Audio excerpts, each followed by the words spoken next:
pero como hombre tengo también el derecho a contradecirme. Si dije que no volvería a hacer nunca más una canción de las mías del pasado, mire cuánto me estoy contradiciendo y cuán humano soy. Que probablemente quise decir eso porque soy consciente de que en algún momento dije hasta aquí ya, o sea, no puedo. Mi carrera está claramente separada en dos, dividida en dos. Una es la parte que va antes de Bandido, y a partir de Bandido, que es cuando yo empiezo a componer mi repertorio, que al 100% pasa a ser otra cosa, y es lo que me trae hasta hoy. Entonces probablemente había una dicotomía muy clara entre lo que había hecho hasta entonces y lo que empecé a hacer a partir de Bandido. Y es normal que en ese momento hubiese un rechazo, ¿no? Era una zona de musical que no se parecía en nada a lo que estaba fabricando en ese momento a partir de Bandido. Probablemente fue eso, y eso se mantuvo durante mucho tiempo.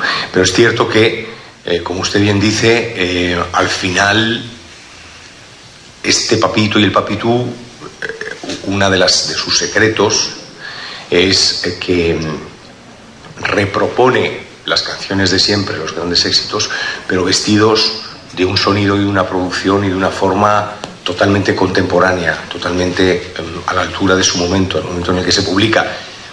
Lo que hace para unas generaciones que vienen más tarde y que no conocen esas canciones ser como canciones totalmente inéditas y nuevas. Y eso ha sido una de las grandes trouvailles, uno de los grandes aciertos de estas producciones. Buenas tardes, Miguel Bosé, Sandra Ruiz de Espectáculos. Quería preguntarte, ya que has venido muchas oportunidades a nuestro país, si has probado el pisco sour, el ceviche, o cuál es el plato que más te gusta. No sé lo que es el pisco sour y no sé lo que es el ceviche. Pero me imagino que lo vas a probar. Espero. No. ¿Alguien se cree lo que me está preguntando? No, pues, ¿Alguien se puede creer lo que me está... pero ¿te gustaría otro plato? ¿Te arriesgarías, no sé, el carapulcra o otro plato de nuestro país, no? O las causas o la papa huancaína, claro. Ese picantito que es muy bueno. Tengo una estupenda cocinera peruana en mi casa. Imagínense si no conozco la cocina peruana. Imagínense cuántas veces, no le voy a contar porque están las cámaras encendidas, cuántas veces me he emborrachado con pisco sour desde hace 37 años. Caramba. ¿Es usted lo que quiere saber? ¿Es usted lo que quiere que le cuente? Con el cantante español Miguel Bosé. Miguel, gracias por venir, de verdad, es un placer siempre tenerte, es un lujo tenerte. Y bueno, quería hacerte una pregunta medio tonta de repente. Pues no me la hagas, si es medio tonta, déjelo, Es que tengo que hacerte las preguntas incómodas. No, mentira. ¿Con qué canción te quedas de repente? Ya es estamos. Muy difícil. En efecto, no era medio tonta, era tonta entera. Porque, es decir, a ver, lo que tienen ustedes ya que desechar de una vez, de sus preguntas es... esa pregunta que se le hace a una niña o a un niño de 12 años en la escuela, de que ¿cuál es tu color preferido? Pero debes tener alguna, pues. No. A ver, vamos a ver, usted, ¿a quién prefiero? ¿A papá, mamá? ¿A quién prefiero de mis hijos? Eso es imposible. ¿Cuál es tu libro favorito? ¿Cuál es tu película favorita? No, hombre, eso no se tiene en la vida. Se tienen varias, porque depende de los momentos y de las emociones, pues piensas más en una, tiras más de una... Pero digamos, ¿te sientes más identificado? Sigue usted insistiendo. Si sientes más identificado con otra, etcétera.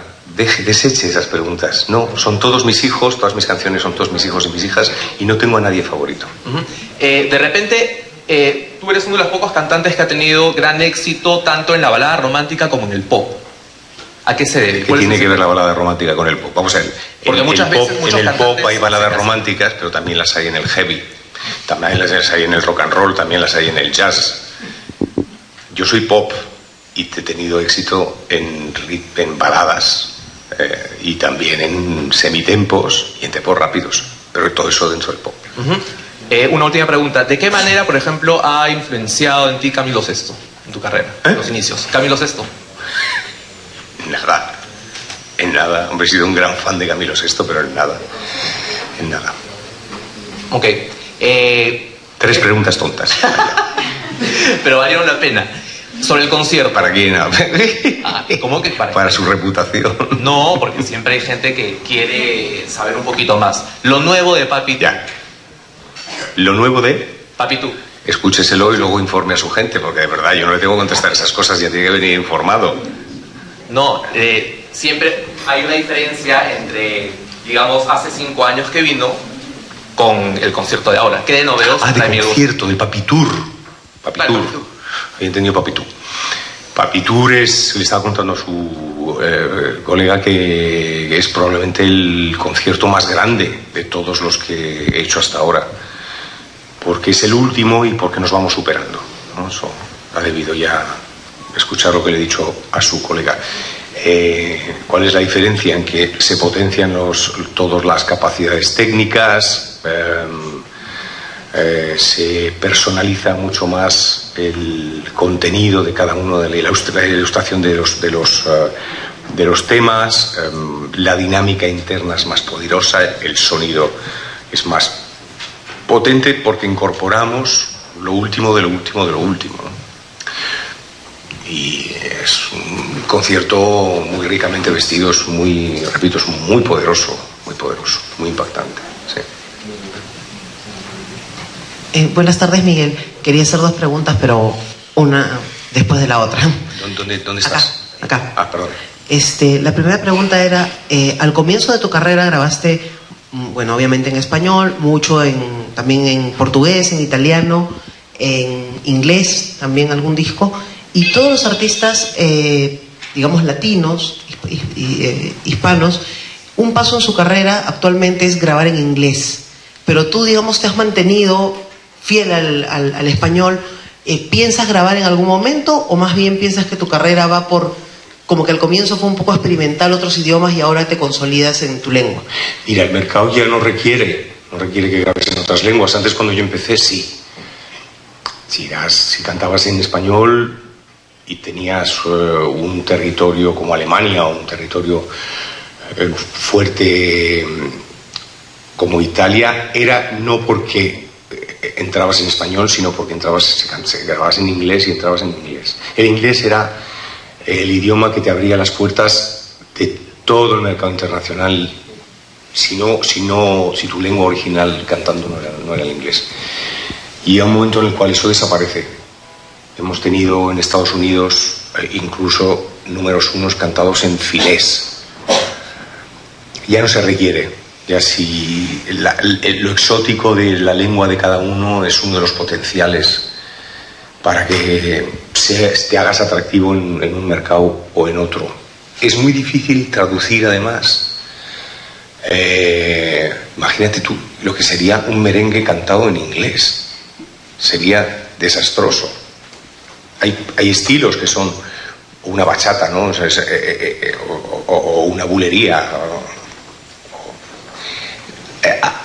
El idioma tiene muchas veces mucho que ver con la música que uno hace. Si detrás de la música que uno hace, como siempre nos pasa un poco a todos, hay un resto de raíces, un remanente de raíces. Entonces esas raíces mandan mucho y cuando se traducen, yo creo que se secan.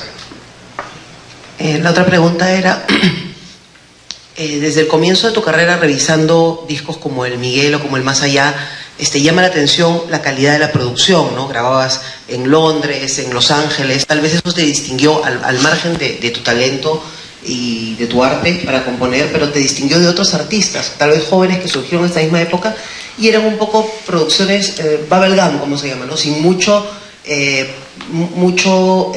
profesionalismo detrás. En cambio, tú desde tus primeros discos siempre has cuidado mucho el aspecto de producción.